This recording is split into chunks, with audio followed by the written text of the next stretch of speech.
Now, the U.S. Treasury Department announced on Sunday that they would impose new sanctions against individuals and organizations over Iran's ballistic missile program. Then we saw Iran's foreign ministry vowing to ignore these new sanctions. Did you expect anything different from Iran?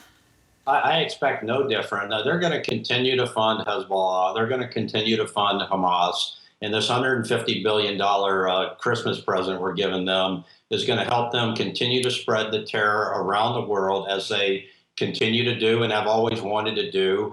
I can remember I was a young cadet at West Point when the U.S. hostages held by Iran were released the day President Reagan became president. And they came to West Point to be debriefed, and they stayed there for a couple of weeks. And so this Iranian thing has been seared in my memory, how evil this empire is. It has not changed in that 30 years since then. And the Iranians today are no different than the zealots that took our brave men and women hostage back then, and they're still taking hostages today.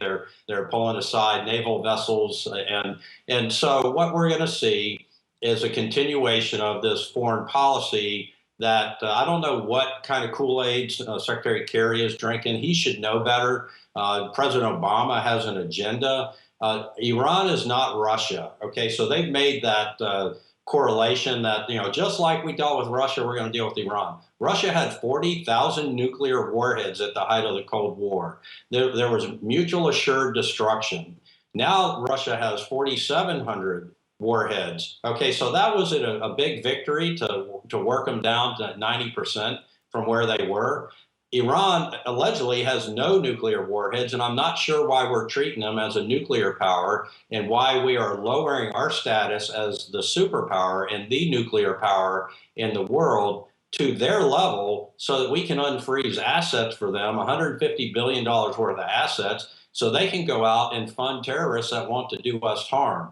This deal makes no sense. The specifics are irrelevant to this deal because you cannot trust and you cannot verify. You cannot get in. This is a very closed society, and we're not going to have the access that we had with Russia. So, Liz, this is a bad deal. It continues to be a bad deal no matter how they spin it. The specifics are irrelevant because, as you just said, they're not going to abide by any of the rules of the treaty.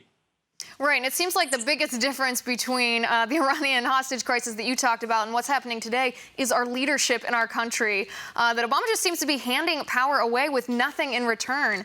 Now, on that same day that the sanctions were lifted on Sunday, Secretary of State John Kerry, as you mentioned before, he announced that we granted Iran $1.7 billion in frozen assets. That includes, incredibly enough, interest on the frozen assets.